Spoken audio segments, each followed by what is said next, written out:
오늘도 말씀 앞에 나오신 우리 성도님들 환영하고 축복합니다. 말씀이 우리의 호흡을 다시 하나님께서 주시는 평안의 호흡으로 바꿔주실 줄 믿습니다. 옆에 분에게 한번 이렇게 인사하겠습니다. 말씀이 곧 생명입니다. 말씀이 곧 생명입니다. 주보에는 제목이 여호와께서 하나님이 되시는 증거라고 이렇게 나와 있는데요. 증거의 제단이라는 제목으로 함께 말씀을 나누도록 하겠습니다. 하나님께서 약속의 땅, 가나안 땅으로 이스라엘 백성들을 인도하여 주셨고 그들은 하나님의 인도하심을 받아 그 땅을 정복해 가기 시작합니다. 여리고 전투, 아이성 전투, 그리고 북부연합, 남부연합 여러 전쟁을 통해서 그 땅을 차지하게 됩니다. 그 전쟁 이야기가 12장까지 나와 있고요. 13장부터는 그 땅을 분배하는 분배 이야기가 나옵니다. 분배 앞서 13장에는 정복하지 못한 지역들, 그것을 기업을 삼으라 하나님 말씀하고 계시고 14장, 15장 유다 지파의 기업을 가장 먼저 제비 뽑습니다. 유다 지파의 기업을 그들이 하나님 앞에서 담대하게 취하고자 하죠.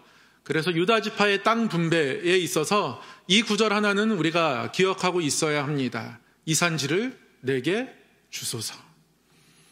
요셉 지파의 기업도 사실은 모든 사람들이 다 살기에 좋은 땅은 아니었습니다. 산지가 너무 많았습니다.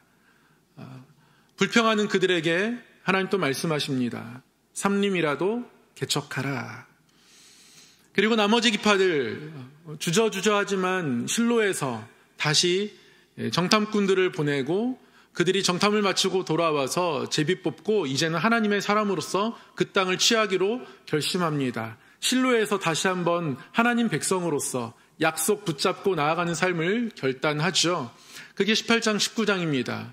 그리고 하나님께서 은혜의 성읍으로 도피성을 주셔서 부지중에 의도하지 않게 살인을 했다 할지라도 그들이 레위인들과 함께 머물면서 다시 하나님의 백성으로 회복될 수 있는 은혜의 시간들을 주시죠.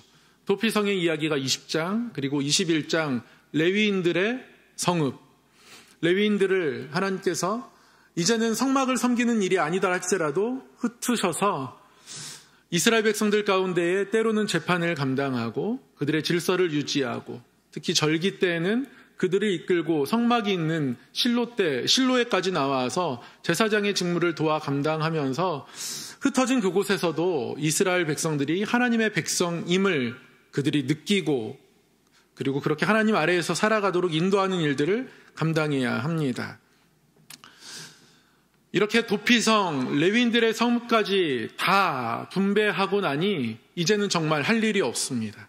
모든 것이 다 끝났습니다. 이제는 약속의 땅에서 하나님 잘 섬기면서 행복하게 살았더라. 이렇게 여호수아가 끝맺으면 되는데요. 오늘 한 가지 중요한 에피소드가 22장에 나옵니다. 요단 동편에서 요단 서쪽 가나안 지역을 정복하는 일들을 돕기 위해 파견 나와 있던 지파들이 있죠. 르우벤 지파, 그리고 갓 지파, 므낫세 반 지파. 이 므낫세의 절반과 르우벤 지파, 갓 지파는 요단강 동쪽에, 그러니까 요단강을 건너서 약속의 땅에 도착하기 전에 이미 땅을 배분받았습니다. 그들이 그 땅을 미리 배분받았다 할지라도 하나님은 모든 정복 전쟁이 끝나고 모든 지파가 땅을 차지할 때까지 이 전쟁에 함께 참여하도록 했습니다. 그리고 함께 순종하면서 모든 전쟁에 함께 했습니다. 끝났으니 이젠 동쪽으로 돌아가야 합니다. 이제 다시 원래 있던 곳으로 하나님이 주셨던, 미리 주셨던 요단 동쪽으로 이 세 지파가 돌아가게 되는데요. 이들이 한 가지 행한 것이 있습니다. 오늘 말씀을 통해서 읽었는데요. 요단 동편의 지파들이 요단강 동쪽으로 돌아가서 행한 게 뭡니까? 무엇을 행했습니까? 이들이 제단을 쌓았습니다. 큰 제단을 쌓았다 기록하고 있습니다. 사실 이 요단강 동편 지파들이 큰 제단을 쌓은 이유가 있습니다. 이들이 왜 이 제단을 세웠을까요? 이 제단은 증거의 제단입니다. 그러니까 일종의 기념비이고 증거품이라는 거예요. 세운 이유가 있습니다.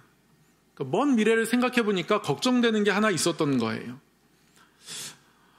24절에서 27절까지 말씀을 보면 이렇게 기록하고 있습니다. 이 제단을 세운 이유를 분명하게 밝히고 있는데요. 우리가 목적이 있어서 주의하고 이같이 하였노라. 목적이 분명히 있었고요. 심사숙고해서 이 제단을 세웠다 이야기하고 있는 거예요. 곧 생각하기를 후일에 너희의 자손이 우리 자손에게 말하여 이르기를, 그러니까 요단 서쪽의 가나안 땅에 살고 있는 이스라엘 자손이 요단 동쪽에 살고 있는 르우벤, 갓, 므낫세 절반의 지파들, 그의 후손에게 말하기를 너희가 이스라엘 하나님 여호와와 무슨 상관이 있느냐? 너희 르우벤 자손, 갓 자손아, 여호와께서 우리와 너희 사이에 요단으로 경계를 삼으셨나니 너희는 여호와께 받을 분깃이 없느니라 하여 너희의 자손이 우리 자손에게 여호와 경외하기를 그치게 할까 하여. 무엇을 걱정하고 있는 거예요? 우리 자손이 나중에 하나님 못 섬기게 될까 봐. 그런 걱정이 그들 안에 있었던 겁니다. 세월이 흐르다 보면 이 요단강이 마치 국경선처럼 되어지고 넘을 수 없는 경계선이 되어서 요단 서편에 있는 이스라엘 백성들의 후손들이 너희가 우리와 무슨 상관이 있느냐? 하나님을 예배하는 성막은 실로에 있거든요. 가나안 땅에 있습니다. 요단 서편에 있단 말이에요. 그런데 이 요단강이 하나의 백성, 함께 하나님을 예배하는 백성으로서 그 경계선이 되면 안 되는 것인데 그렇게 될까봐 걱정되는 마음이 있었던 거예요. 그래서 우리가 말하기를 우리가 이제 한 제단 쌓기를 준비하자 하였노니 이는 번제를 위함도 아니요 다른 제사를 위함도 아니라. 그러니까 번제를 위해서, 예배하기 위해서 제단을 쌓은 게 아니라는 거죠. 이 제단의 목적은, 이 돌을 쌓은 목적은 분명히 바로 이것이다. 우리가 여호와 앞에서 우리의 번제와 우리의 다른 제사와 우리의 화목제로 섬기는 것을 우리와 너희 사이에, 우리 후대에 증거가 되게 할 뿐으로써 너희 자손들이 후일에 우리 자손들에게 이르기를 너희는 여호와께 받을 분깃이 없다 하지 못하게 하려 함이라. 함께 예배해야 하고 요단 동편에 있든 서편에 있든 하나님께서 택하신 그곳에 나아가서 같은 모습으로 한 백성으로 제사해야 하는데, 예배 드려야 하는데 그렇게 되지 않으려고, 그렇게 되지 않는 일이 일어나면 안 되니까 그래서 후일에 우리 자손들이 너희는 더 이상 하나님께 받을 분깃이 없다, 그렇게 선 긋는 일들이 일어나지 않게 하기를 위해서, 그래서 후대를 위한 증거의 제단으로 이 돌무더기를 쌓은 거다, 그렇게 이야기합니다.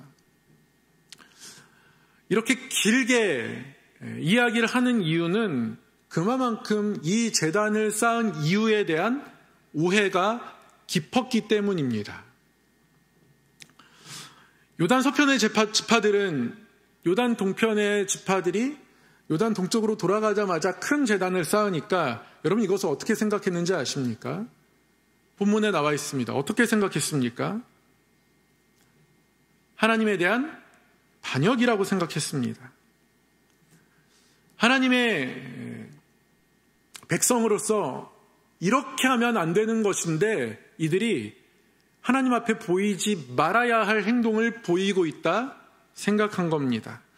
신명기 12장에 보면 하나님이 이렇게 말씀을 하셨어요. 너희는 삼가서 내게 보이는 아무 곳에서나 번제를 드리지 말고. 그러니까 하나님 앞에 아무 곳에서나 번제를 드리면 안 되는 겁니다. 하나님이 택하신 곳에 수고스럽더라도 거기에 나와서 번제해야 합니다. 오직 너희의 한 지파 중에 여호와께서 택하실 그곳에서, 당시 시점에서는 그곳이 실로입니다. 에브라임 산지에 있는 실로. 그곳에서 번제를 드리고 또 내가 내게 명령하는 모든 것을 거기서 행할지니라.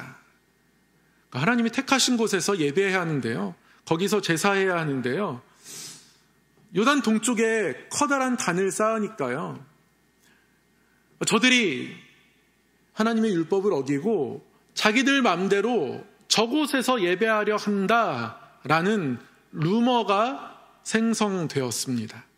누가 말한지 모르겠어요. 누가 말했는지 성경은 밝히지 않습니다. 근데 루머니까 그런 것 같아요. 루머는 누가 말했는지 알 수가 없어요. 오늘 본문 11절에 보면요, 큰 제단을 쌓았는데요, 이렇게 기록하고 있어요. 이스라엘 자손이 들은즉. 12절에서도 이스라엘 자손이 이를 듣자, 들려온 겁니다. 큰 제단을 쌓았다. 저들이 더 이상 실로에 나올 생각이 없어. 자기들 나름대로 거기서 예배할 거야. 신명기 말씀은 택하신 곳에서 예배하라고 하셨는데 저들은 지금 그렇게 할 생각이 없어. 하나님께 반역하고 있는 거야. 이 소문이 들려오는 거예요.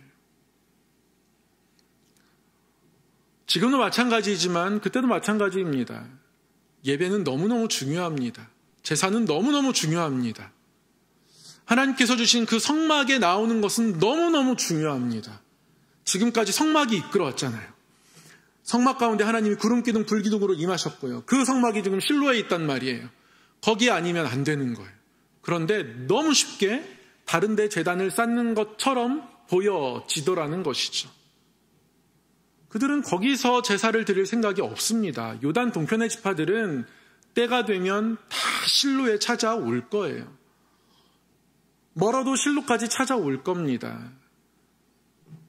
여기서 따로 번제 드리려고, 화목제 드리려고 제단을 쌓는 게 아니라는 얘기를 굉장히 오늘 말씀이 길게 하고 있습니다. 그만큼이나 오해가 깊었다는 이야기예요. 이 루머를 들은 이 이스라엘 백성들, 유단 서쪽 가나안 땅에 있었던 백성들이 어떻게 반응합니까? 전쟁하자, 빨리 치러 올라가자, 그대로 둘 수 없다.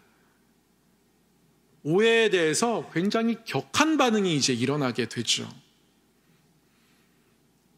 그러나 오늘 본문 말씀에 보면 그래도 다행스럽게 전쟁이 일어나지 않았습니다. 참 다행이에요. 오해가 해결이 됩니다. 어떻게 해결됩니까? 제사장 비느하스를 파견하죠. 각 지파에 1000명을 거스리는 천부장된 수령들도 동행합니다. 제사장 비느하스를 파견해가지고요, 그들이 왜 돌 제단을 쌓았는지 그 이야기를 자세히 듣게 됩니다. 그리고 진심과 진심이 통하게 됩니다. 이것이 하나님 안에 한 백성임을 증거하기 위해서 기념비로 이 돌이 여기에 서 있을 때마다 반대편에서도 보이도록 크게 세워놓고 우리가 하나님을 섬기는 한 백성이다. 절대 그 돌제단에서 연기가 피어오르지 않을 거예요. 연기가 피어오르는 순간 그때는 진짜 하나님이 주신 율법을, 계명을, 제사법을 정면으로 위반한 게 되겠지만 연기가 피어오르지 않고 그것이 크게 서 있는 그 모습은 그 둘, 요단 동편과 서편 다 함께 하나님 앞에 제사하고 예배해야 하는 한 공동체다라는 것을 그들이 기억하고 서로 이야기하고, 여기에 왜 이런 돌 제단이 크게 있는 거야? 원래 요단강 서쪽 저 땅 정복할 때 우리 지파가 같이 했었고, 그리고 다시 돌아올 때 세운 건데, 세운 이유는 여기서 제사하려고 한 게 아니라 하나님께 함께 모여서 제사해야 되는 한 백성임을 증거하기 위해서 세워진 거래. 그 돌 제단을 보면서 그런 이야기들을 서로 나누고 이야기하고, 여행 가다가 커다란 탑이 있으면 이 탑이 왜 여기 있는 거야? 그러면 이 탑이 여기에 이런 의미로 세워졌대 라고 이야기를 들려주면서 의미를 계속 전해받고 하듯이 그렇게 하고 싶었던 거예요. 그리고 그 이야기를, 그 진심을 비느하스와 또 비느하스와 함께한 요단강 서쪽 지도자들과 함께 이렇게 나누게 되죠. 그리고 나서 돌아가서 왜 요단 동편 지파들이 이 돌제단을 세웠는지 이야기 나누고 이야기를 듣자 요단 서쪽에 있는 모든 지파들도 함께 즐거워합니다. 함께 즐거워하고 기뻐하면서 동쪽에 있든 서쪽에 있든 같은 한 백성이다라는 것들이 참 소중하다, 감사하다, 갈라지지 않겠다, 이런 생각, 이런 마음들로 오늘 본문의 이야기가 끝나게 됩니다. 땅 정복 잘해놓고 이스라엘 백성들끼리 전쟁을 치를 뻔했습니다. 돌제단 쌓은 것 때문에, 그것에 대한 오해 때문에 전쟁이 일어날 뻔했어요. 내전이 일어날 뻔했습니다. 여러분, 공동체 안에도 요단강이 흐를 수가 있습니다. 믿음으로 건넜습니다. 이 요단강을 하나님 법궤에 앞세우고 믿음으로 건넜어요. 은혜를 경험한 강이죠. 그러나 하나님 앞에서 하나님이 어떤 은혜 베푸셨는지, 그리고 가나안 땅에 그 약속을 이루실 하나님, 그 하나님 바라보고서 온 지파들이 함께 어떻게 순종했는지 그것들을 기억하지 않고 물려주지 않으면 요단강은 은혜와는 아무 상관없는 강이 되어버리고 맙니다. 경계선이 되어버리고 마는 거예요. 그리고 경계선처럼 보여지도록 이야기하는 루머들이 생겨납니다. 누가 얘기하는지 알 수 없는 그 루머들. 근데 이스라엘 백성들에겐 들려오는 그 이야기들. 여러분, 본문에 있는 이 이야기에서 이 둘 사이를 갈라놓는 요단강은 어떤 겁니까? 물이 아니에요. 물이 아니라 말입니다, 말. 물이 그들을 갈라놓지 않았어요. 물이 아니라 말이 갈라놓았습니다. 근거 없지만 정황으로 보니까 충분히 그렇게 생각할 수 있어요. 저들이 더 이상 실로에 오지 않으려나 보다. 실로를 대체하기 위해서 저기에 제단을 쌓았나 보다.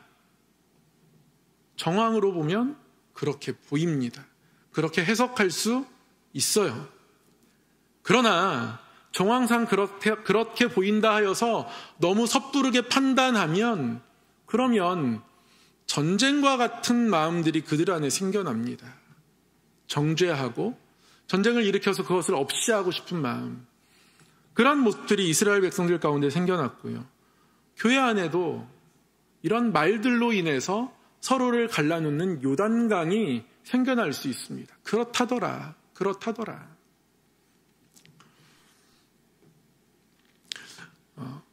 제가 2부 예배 때, 지난 주일 설교 때는 말씀을 드렸고 3부 예배 때는 이제 말씀을 안 드렸었는데요.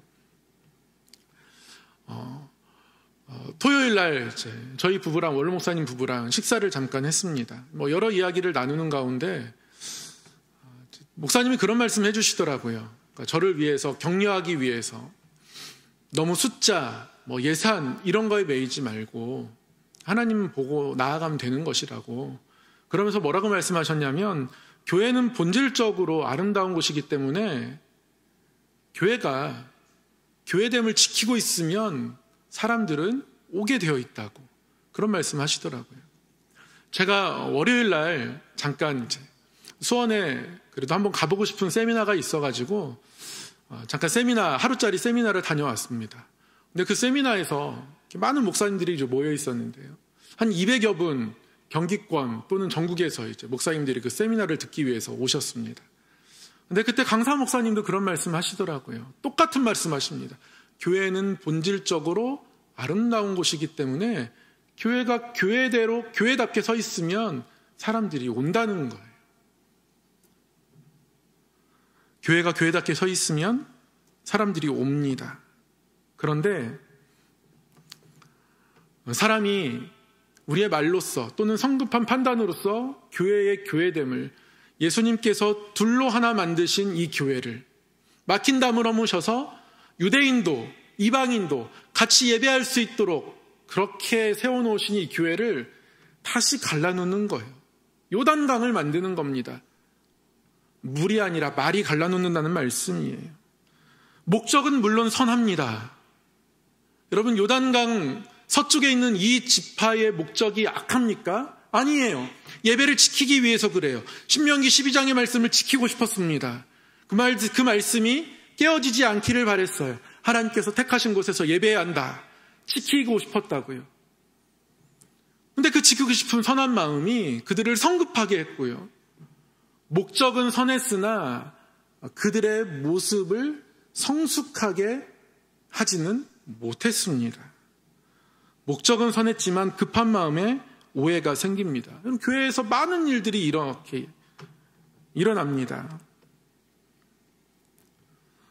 한때는 교회에서 드럼을 쳐도 되는지 안 되는지, 드럼은 사탄을 찬양하는 악기 아니냐, 드럼 가지고 예배해도 되냐, 논쟁이 벌어졌습니다.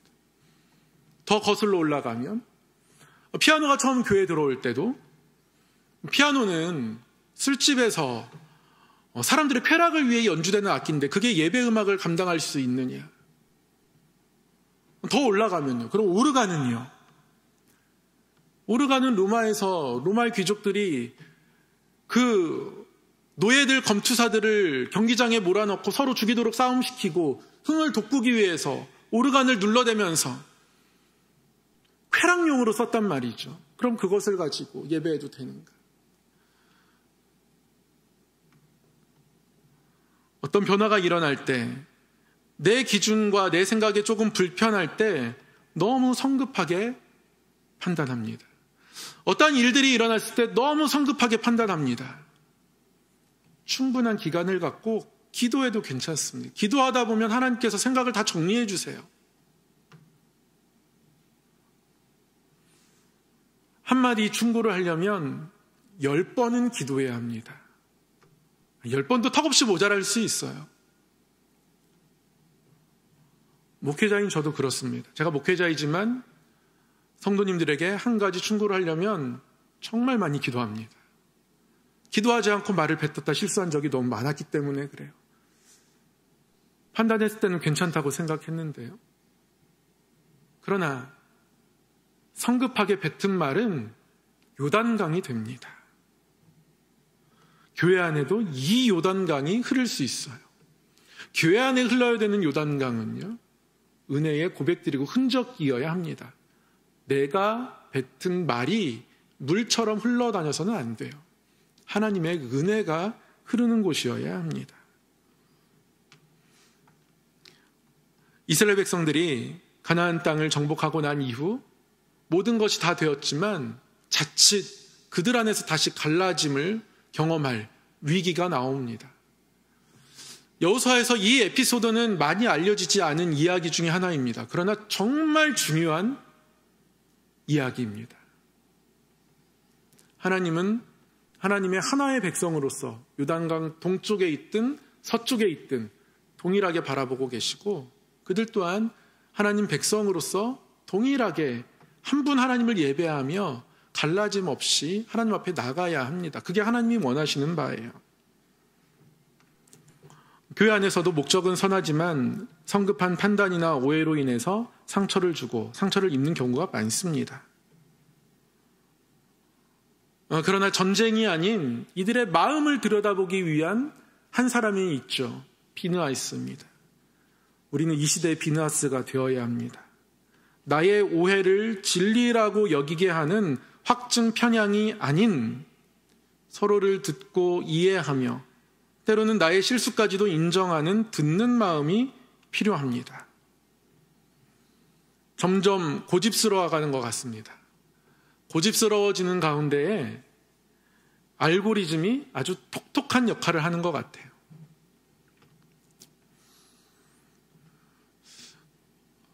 지난주에 하나의 통계를 봤는데요. 어떤 통계였냐면 가족이 중요하다, 내가 중요하다. 어느 쪽이냐를 묻는 통계였습니다. 기독교인 이런 거 상관없이요. 근데 연령대별로 아주 뚜렷한 특징을 보이는 거예요. 10대 이하에서는요. 70%가 내가 중요하다. 20대에서는 한 60%가 내가 중요하다. 연령대가 올라가면 올라갈수록 점점 가족이 중요하다가 많아지고 내가 중요하다가 줄어집니다.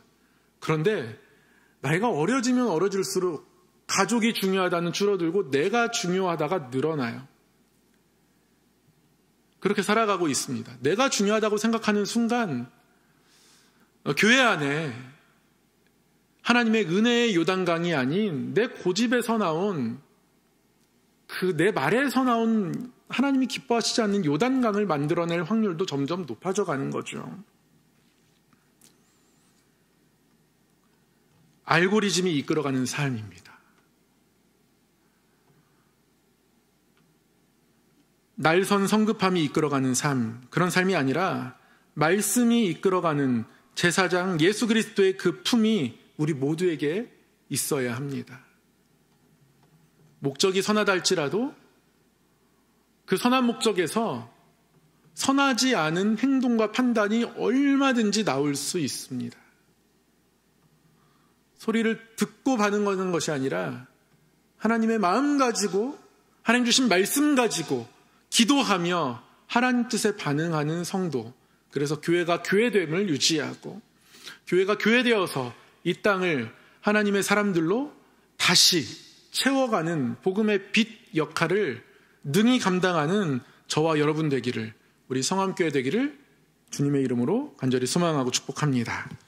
사랑하는 하나님 아버지, 요단강을 넘어 그 실로로부터 조금 멀어져 있지만 그러나 그곳을 잊지 않기를 결단하고 후일의 자손들조차 하나님께 예배하는 그 처소를 잊지 않기를 바라며 증거의 제단을 쌓듯 우리의 삶 속에서도 우리의 마음 속에서도 이 증거의 제단이 있어서 오직 하나님 붙잡고 살아가기를 결단하고 그 하나님 도우심과 인도하심의 앞에 모든 것을 맡기며 살아가는 성도 되게 하여 주옵소서.